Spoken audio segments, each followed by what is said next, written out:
Hi guys, it's Bunny and welcome to today's video and welcome to another WWE reaction. Today I'm reacting to the day one butterfly effect that changed everything. And this video is by Super Kick Studios, so if you want to check out the original one, head there. If you want to stick around to check out my reaction, then let's go.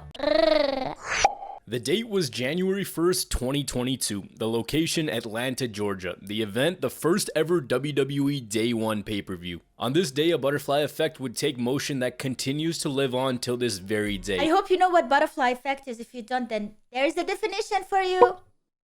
You're welcome. One instance that would change the company forever. As the show went on the air, Michael Cole announced that Universal Champion Roman Reigns had tested positive for COVID-19 and would not be wrestling Brock Lesnar in the main event of the show. If you aren't familiar, a butterfly effect suggests that the world is deeply interconnected and that one very simple occurrence can change the course of everything. You got the definition with everything here. Linking back to if that one event either did or did not happen. And in this case, that event is Roman Reigns getting COVID and the main event never happening. A very simple occurrence at the time, but it shook up the WWE landscape forever. This was the big matchup that this show was sold on. Roman had been holding the Universal Championship for 500 days up until this point, and on screen the story was that Roman Reigns ditched Paul Heyman because he was a double agent for Brock Lesnar. The key selling point was how Heyman was conflicted and where his allegiance really lied after he told Roman he was protecting him from Brock. All that aside, with Roman out, Lesnar got placed into the Fatal 4-Way WWE title match, making it a 5-way. A match that, let's not forget, initially was supposed to be a one-on-one match after Seth Rollins won a championship contract on Raw. So we got to the end of the night at day one, and in the main event, Brock Lesnar ends up pinning the WWE champion Big E to capture his 6th WWE title. Thing is, he wasn't supposed to win this title. Seth Rollins was supposed to become WWE champion and enter WrestleMania 38 holding that title, but because Roman got COVID, they changed course and still had Brock Lesnar win a championship.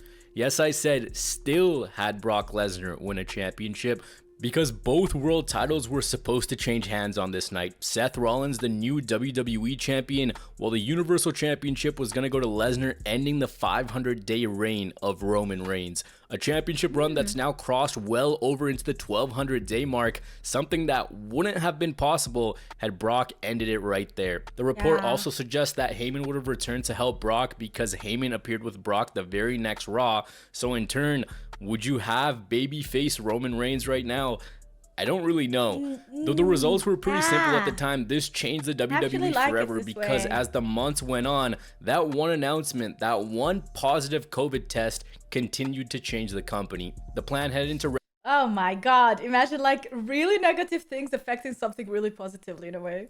WrestleMania was always for Brock and Roman to main event night 2, but they were going to do it for the Universal Championship. Just a few weeks later, Brock Lesnar ended up losing the title to Bobby Lashley because of Reigns' interference, and since he didn't have a title, Brock entered the Royal Rumble and he won. This very well could have been Roman Reigns winning the Royal Rumble because at this point, he wouldn't have had the Universal Championship and he wouldn't really be chasing the WWE Championship either. We also wouldn't have had that match to start the Rumble between Seth Rollins and Roman Reigns, which personally I think is just good storytelling. So at this point, it's important to remember that the titles were still split. Lesnar was without a championship and could have just gone on to face Roman for one title, but then the WWE handcuffed themselves some more. Since the extra WWE title was added into the equation, they diverted back and had Brock win the title inside the Elimination Chamber just a few weeks later, and they made this a winner-take-all championship match, thinking that it would just make more sense to have both championships on the line, when that WWE championship wasn't even going to be involved. It was going to be Seth Rollins holding the title and probably facing someone from Monday Night Raw, the same Monday Night Raw whose top champion was previously Big E. And what happened to Big E had Brock not been in this match could have completely been avoided. After losing the WWE title, Big E wasn't given a rematch and he was instead moved to SmackDown to again team with the New Day. On the March 11th episode of SmackDown, Big E and Xavier Woods took on Ridge Holland and Sheamus in a tag team match, where Big E, in a scary landing, was dropped on his head by Ridge Holland following a belly-to-belly suplex gone very wrong. This caused him to break 2 bones in his neck, and he later revealed that in his first doctor's appointment, they told him that he avoided being paralyzed, he avoided a possible stroke, and even death. That's how bad this injury could have been. An injury so Thank unfortunate God. that at the time of this recording, Didn't Big happen E like still that. hasn't returned to the WWE, and it's been almost 2 years since it happened. Logic would suggest that had Seth won the title like the report suggested, hell, even one of the other two in the match, that Big E would never go to SmackDown in the first place. That the chase would have continued for him. He would have been in the hunt for the WWE Championship, or at the very, very least, still on Monday Night Raw, and this incident would have never happened. The WWE Champion heading into Mania would have been Rollins, who had his road to WrestleMania completely turned upside down. Now, should Brock have won the Universal title and Roman and Brock be the match at Mania, the Royal, and it didn't need the Rumble, so Seth's path would have been pretty straightforward going into Mania. He's the defending WWE champion, but instead they ran a storyline where he just couldn't make it onto Mania. Every week he was screwed out of that opportunity and couldn't find a way onto the show. Eventually it was revealed that Seth Rollins would wrestle Vince McMahon's handpicked opponent at the show, and we all remember the rumors of Cody Rhodes at the time, that he and Tony Khan had a contract dispute. Well, when we got to Mania, it was Seth Rollins taking on a returning Cody Rhodes. The butterfly effect continued to take shape in a weird way, giving Cody the perfect opponent to make his return against. And if Seth is WWE champion at this point, then Cody's return is probably against someone else. Is it against AJ Styles? Is it against Edge? Who knows who this opponent is, and who knows if they even run this storyline. Imagine if that moment is taken away or the subsequent match isn't to that same level. Things are not the same. We got to give props to Rollins too in this scenario, because he did a great job with the storyline that was presented.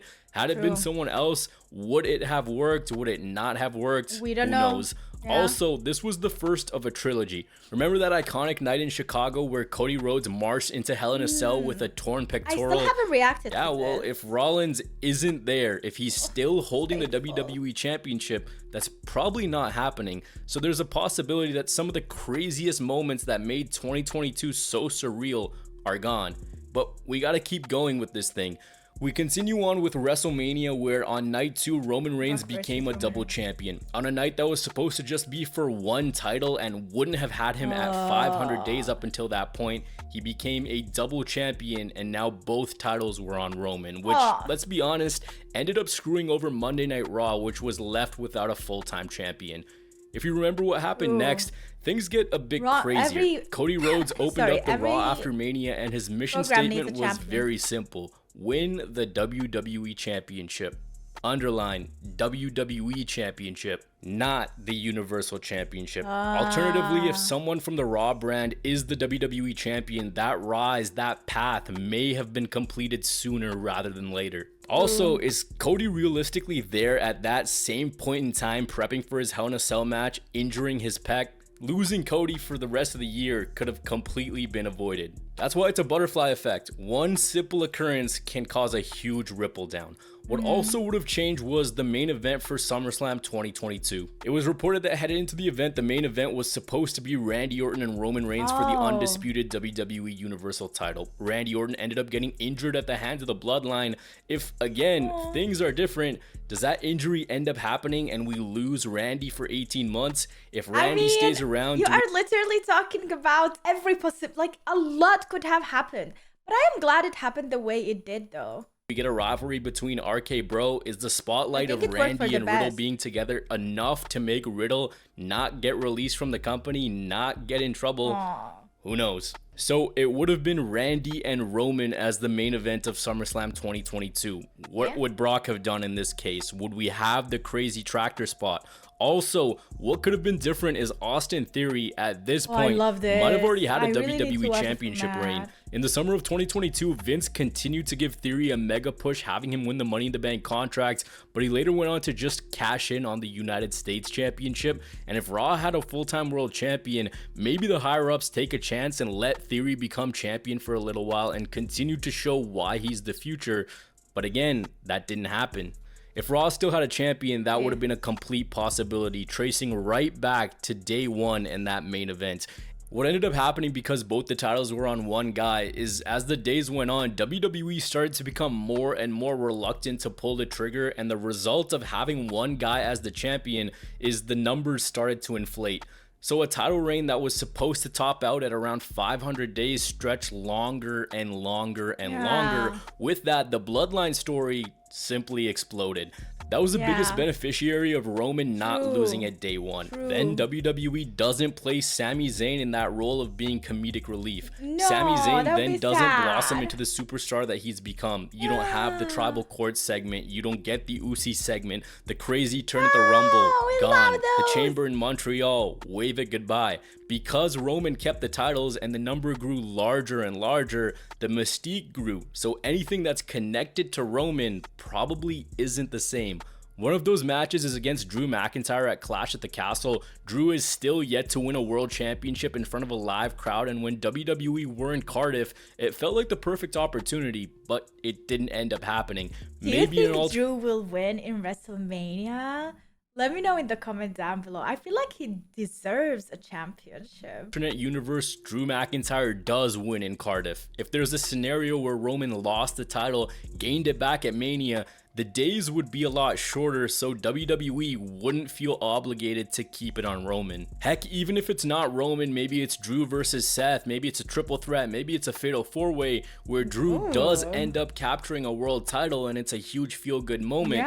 Point is, it could have been a lot different and the landscape would have changed a ton. Clash at the Castle was also the night where Solo Sikoa debuted. Does that debut happen to protect Reigns if the bloodline story isn't blossoming the way that it did? What's so weird is the show is called Day One, the bloodline puts up the ones, and this was the show that in a strange, twisted, weird way benefited them the most and helped continue a story that so many people coin as the best story of all time. That bloodline really story and Sami Zayn's involvement created a weird dilemma which could have been completely avoided, and we could have had two different main events for WrestleMania 39, each with a different outcome. Earlier in the video, I mentioned how if the WWE Championship was still on Raw, maybe Cody is going after that.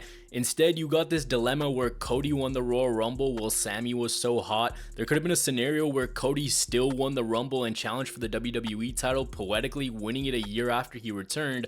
Meanwhile, Sami Zayn and Roman Reigns wrestled at Mania, crowning Sami Zayn champion, which could have segued perfectly into the breakup of the bloodline even further, and Jay versus Roman would have happened without a championship, and it would have just been for the title of Tribal Chief. If after that they don't want to keep running the bloodline story, then realistically that could have been the perfect combination. It started with Jay and Roman, and it ended with Jay and Roman.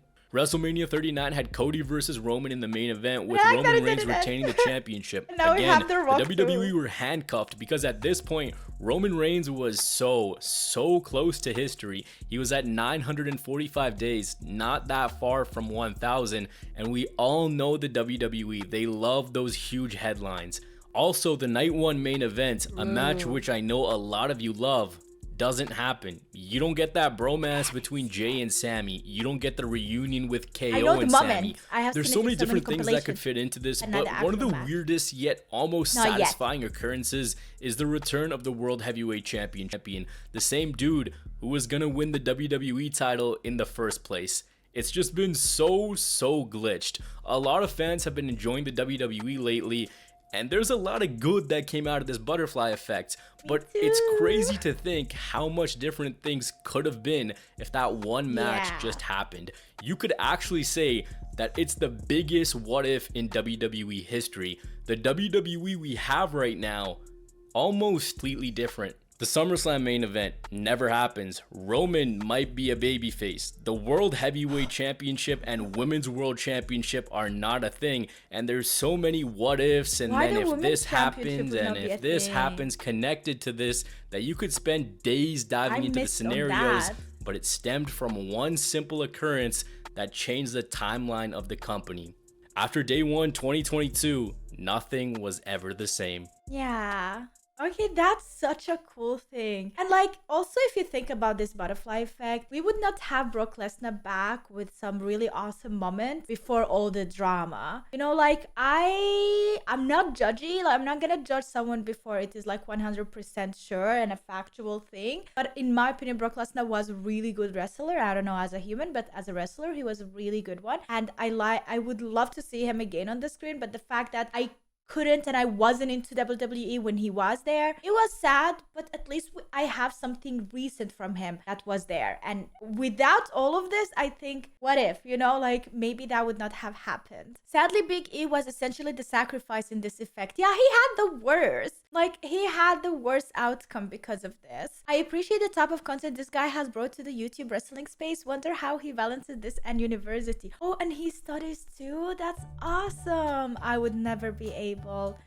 I'm literally trying my best to have daily reactions as well as streams, not every single day, 3 to 4 times a week. Sorry, I'm still sick. Sorry. And also on Patreon, weekly reactions as well. And I have a second channel, Bunnymon TV, where I upload every single day 2 videos from the live reactions from my Twitch streams. A lot. But I would never be able. And also, like, don't forget my social media. I literally have an Instagram called Bunnymon WWE, and it's only about WWE, like the recent stories and stuff like that. A lot of those moments and clips from Patreon as well as on YouTube. If you are interested in short type of content for WWE, you can check it out. I have even an anime channel and an anime Instagram, and I am trying my best. There would be no way to be able to do all of this and go to university at the same time. Although I do need to learn a whole language. I literally need to learn German because I live in Germany. That's hard. Do you speak German? Do you know German? It's a hard language. It definitely is. Wish me luck. That's it, guys. Thanks so much for watching. I hope you enjoyed this video. If you enjoyed it, please like the video, and also copy the link. If you copy the link, it helps. You don't have to share it anywhere, but copying the link helps tremendously. Have a wonderful day. I love your faces, and see you tomorrow with a brand new video. Bye!